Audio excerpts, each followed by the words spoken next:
السلام عليكم، اهلا وسهلا بعائله نظام الطيبات. مرحبا بكم في القناه ومرحبا بالناس الجدد اللي انضموا للقناه. وكنشكر كل وحده حطات لي تعليق زوين. هذا من طيبه القلب ديالكم. بديو لا فيديو ديالنا بالصلاه والسلام على نبينا محمد. اللهم صل وسلم وبارك على سيدنا محمد وعلى اله وصحبه وسلم تسليما. ربي اشرح لي صدري ويسر لي امري واحلل عقدة من لساني يفقه قولي. البنات، لا فيديو ديال اليوم، الوجبة ديال الفطور اللي درتها هاد النهار اللي كانت أكثر من رائعة، اللي الروز والبطاطا بطريقة مختلفة والحوت. اللي درتهم الروز، خديت الروز غسلته مزيان، فاش غسلته مزيان درتو يتسلق مع شوية التوابل اللي بغيتو. درت شويه حبهان ولا الهيل، شويه العطريه تاع ديال الحوت مادام غادي نحضروا مع الحوت، وسكينجبير والخرقوم وزريعه القزبر، المهم شوي من التوابل. صافي درتو يطيب حتى كينشف. هنايا بغيت ندير الحوت اللي وجدت ليه واحد لاصوص طوماط.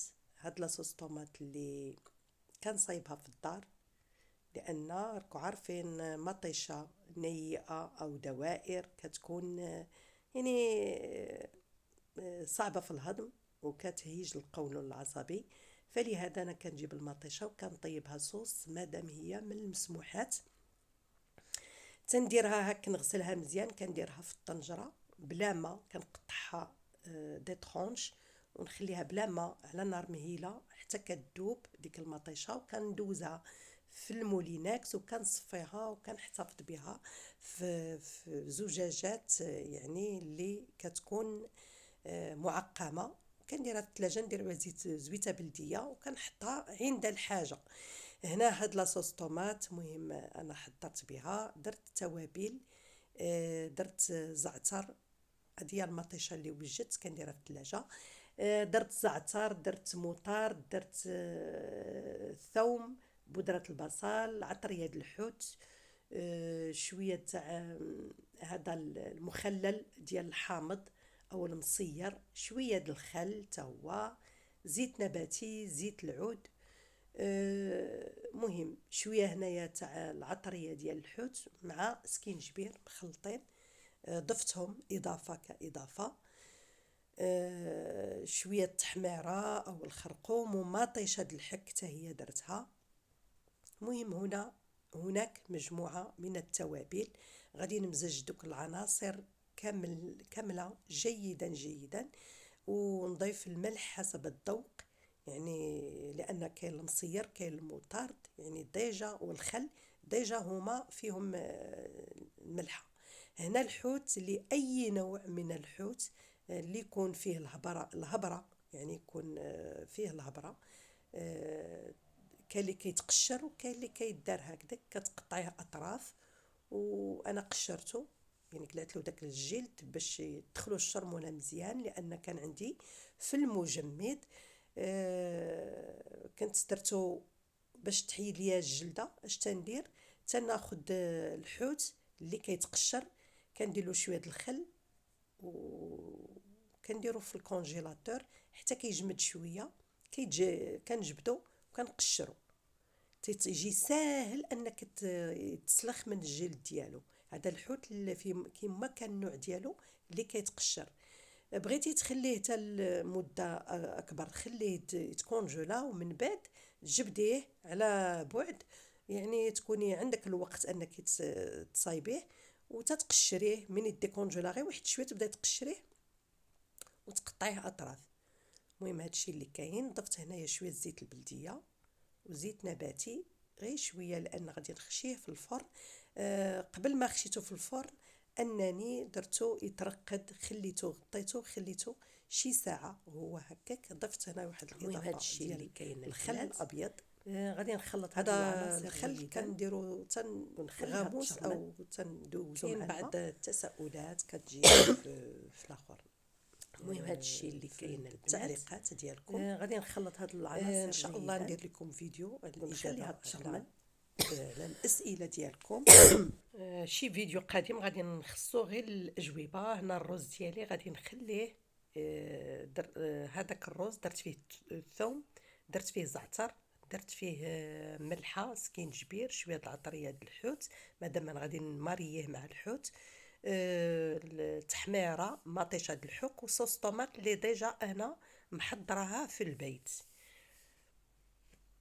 كنخليو هذوك العناصر الروز مع كنحركو مره باش ما يلصقش، ومن بعد غادي نغطيه ونخليه حتى كينشف، نخليه على نار مهيله حتى كيولي ناشف، وكنقدمو مع الحوت بديك هاد لاصوص تاع الحوت هي اللي غادي نحطها بزليفات، والحوت تيكون ناشف محمر رائع، جا اللذه ديالو يا سلام. يعني تقدروا ديروا حتى الطريفات تاع الفرخ. مهم بزاف د الاشكال، كاين داك البلاك، كاين الصوندر، كاين انواع د الحوت تقدروا ديروهم اطراف هكا. كاين السلمون حتى هو كيجي رائع. ومهم كاين عده انواع من السمك اللي كتكون فيه الهبيره، يكون ملحم كيجي زوين. كاين حتى الطون حتى هو الا جبتيه وقشرتيه حتى هو كيجي رائع في هاد البلا. هنايا غنرافقوا مع واحد الطريقه د البطاطا اللي خديت واحد 3 الحبات كبارين ديال البطاطا، بطاطا حمراء، غسلتها مزيان، قشرتها، قطعتها مربعات ما رقيقه ما غليظه، درت عليها بودره البصل، بودره الثوم، الزعتر، زريعه القزبر، الكمون والملحه والزيت النباتيه، ونضيف حتى الزيت البلديه. غادي يعني نخلطها مزيان، نسجم باش تنسجم دوك التوابل مع بعضها. اللي بغات دير شويه تحميره دير، انا بغيت نديرها هكا كتجي رائعه. هاد الوصفه كنت كنديرها مع البيض، هادي شحال كنت كنديرها، كنفقس فوقها البيض نديرها في الكوكوط كطيب، ولكن البيض من الممنوعات. دابا درتها هكذا، جات في خاطري لان رائعه هاد البطاطا، كتجي محمره بلا ما بلا حتى شي حاجه. والاضافه اللي غادي تعلكها وتجي لذيذه هي واحد المعلقه تاع لا كريم فريش، اللي تكون ما ثقيله ما خفيفه، واحد لا كريم فريش كتضيفيها. ودرت غير واحد الرشه هكا ديال الموطارد، وردوا البال مع الملح، ما تكتروش الملحه لان الموطارد مالحه. وهادو اضافات اللي ما بغاتش ديرهم لها ذلك. انا كنبغي نوظف المسائل اللي مسموحه في النظام. هنا هاد البطاطا هي جات لذيذه لذيذه لذيذه مع ديك النغمه او النسمه ديال الموطارد والزعتر ولا كريم فريش وشويه الزيت البلديه، كتجي هائله وميدومه وبنينه، ما ندير فيها لا ما لا حتى شي حاجه. كنغطيها نديرها في الكوكوط 10 دقائق فقط، نطفي عليها، نخلي ديك الحراره ترجع عليها. هنا الحوت ديالي اصبح جاهز، شوفوا كي ملبي، كيجي لذيذ لذيذ لذيذ الصراحه. جربوا الوصفات راه كيجيو رائعين. شوفوا البطاطا جات محمره، يا سلام. البطاطا جات غزاله محمره رطبه وبنينه، ومع ما فيها لا ما لا والو، ونار مهيله، هي بوحدها جات معلكه وبنينه. الروز شوفوا كيفاش جا حتى هو كيجي طبقه واحده. هنا ما بقى لي غير ندير يعني ندريسي داكشي نحطو. هنا حطيت، كنت ديجا المغرب راكو عارفين، وجدت العصير اللي غير بالفريز والتفاح والبنان والماء، هادشي اللي درت فيه. تضيفوا القرقاع، تضيفوا التمر لكم ذلك بدون سكر، ما درتش السكر، عارفين انا كنبغي نحافظ على الوزن ديالي. دريسيت هذاك الشيء جا هائل ورائع. هذا الطبق ديالي اللي جا مميز وبنين ومن مسموحات نظام الطيبات.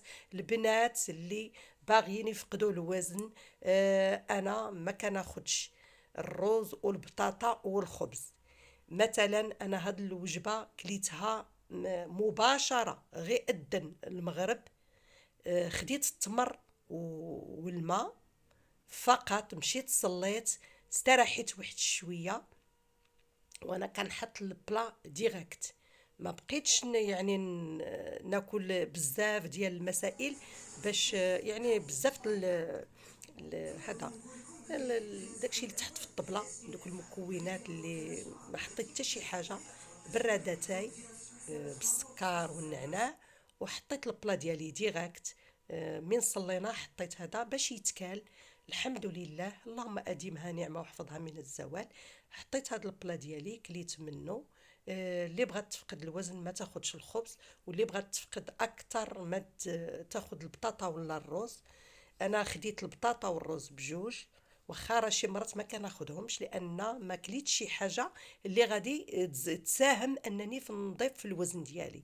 يعني مادام ما خديت الوجبه ديالي ديال الفطور ديال المغرب، ما كاينش مكونات كثيره باش تزيد لي في الوزن، كليت البطاطا والرز والحوت فقط.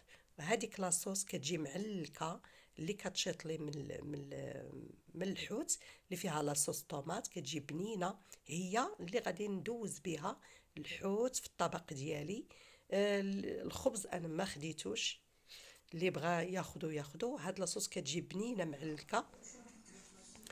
كتسقي بها الرز ديالك في البلا ديالك. فاش كتاخدي الطبسيل ديالك، كتحطي الرز وكتحطي البطاطا وكتشدي الحوت، تتحيدي له ديك الشوكه اللي في الوسط، وكتزيدي شويه د لاصوص، وصافي كتاكليها بالصحه والسلامه. هادشي اللي كاين البنات. والله كويز د العصير، صراحه العصير انايا ما تناكلوش، ما ناخدوش في الاول تا تنسالي الماكله، عاد كناخد داك الكويس د العصير صافي. وما كنبديش بيه، ما كنبديش بالعصير الصراحه، باش ما كنحسش بالشبع. يوم فات تشربي العصير صافي كتشبعي. هادشي اللي كاين البنات. طبق مميز رائع، يعني متنوع وزوين، فيه الحوت اللي السردين، حطيت لكم السردين، حطيت لكم الفرخ، حطيت لكم هاد النوع د الحوت. صراحه ما عرفتوش، ما والله ما عرفته، ما سولتش راجلي عليه الصراحه. مهم غير هو راه فيه اللحم تيجي بنين وزوين ورائع رائع رائع الصراحه. وانتم اي نوع د الحوت اللي فيه الهبره ممكن ديروه، تيجي زوين بهاد الطريقه ديالي، بديك لاصوص، بدوك المكونات. والطريقه تاع لاصوص كتجي ملبيه ومعلكه، وخاصه الحوت فاش كيشرب داك المذاق ديال التوابل والزعتر اللي هو من المسموحات. يعني مسائل كلها مسموحه في النظام. هنا خديت واحد شويه د البطاطا لان طبق رئيسي، ومن هذا ما زدتش كلت. راه تا السحور ما خديتش انا من هذا الطبق ديالي اللي راكم تشوفوا فيه، هو اللي كلت. ما كليت حتى شي حاجه من غير داك الكاس العصير اللي حطيته من بعد شربته. شربت الماء وصافي. اللهم اديمها نعمه وحفظها من الزوال. لان صراحه انا هذه شحال كنت كناخذ آه، السحور. شنو كنت الغلط اللي كنت كندير؟ كنت كنحط الفطور خفيف، موراها كنمشيو نصليو التراويح وتنجي، وكنمشي نحط العشاء طاجين بالخضار. ومهم كتحطي الطاجين ديال المغربي ولا اي ماكله بحال هذه مثلا كنحطها حتى كنصليو التراويح، عاد تنجي وكنحط هاد الماكله. وثاني كنوضو في السحور ناخدو شي حاجه. يعني كتولي نتيا رمضان كامل كدوزيه ثقيله ومريضه وما عارفاش علاش. ولكن هاد الطريقه اللي درتها اللي رائعه واكثر من رائعه. طبق اللي كتوجدوا وجدوا وجبه وحده، وصفه وحده هي اللي ناكلوها، وكتشد لكم مزيان مزيان عند الشبع. يعني كتبقاو شبعانين المده تاع الصيام. صيام اسلامي جاف، كيبقى لك النهار كامل وانت صايمه، وما كتكوني واحد القوه واحد الطاقه عندك في النهار لا مثيل لها. المهم هذا هو الفيديو ديال اليوم. نتمنى ان شاء الله تجربوا الوصفات. الحوت ديالي انا راه نقيته وحطيته واستمتعت به بهذا الطبق. هذا الشيء اللي كلت. وكاساتاي، كاساتاي صراحه اللي خديته حتى هو. خديت كويس ديال اتاي اللي هو الاول. يعني كنحط داك البريريد ديال اتاي كيجي رائع. تاكليه شربته انا مور الماكله، راه ما صورتوش. ولكن هنا هذا الحوت جا زوين مع الروز، وديك لاصوص ديالو جا زوين بزاف. مهم الطبق ديالي راكم كتشوفوا فيه حطيته. اللي بغى الدري انا عندي بغى يدير ديك الكيتشاب المهم دوك لي صوص، واخا هكا كان من المسموحات ما كنتعطاش ليهم بزاف الصراحه، كنخاف من زياده الوزن. الا كانت شي وصفه اللي كتستاهل انني نحط فيها دوك لي صوص كنديرهم. هنا ممكن تضيفوا الزيتون، حتى هو الا بغيتو ديروه مع الروز ولا مع الحوت، ديك لاصوص تاع الحوت تقدروا تحطوا فيها شامبينيون، تقدروا تحطوا فيها الزيتون مقطع، يعني لكم ذلك. انا ما درت فيه والو، غير لاصوص وجا لذيذ وبنين المهم اللهم اديمها نعمه احفظها من الزوال. دمتم في رعايه الله وحفظه، مع السلامه.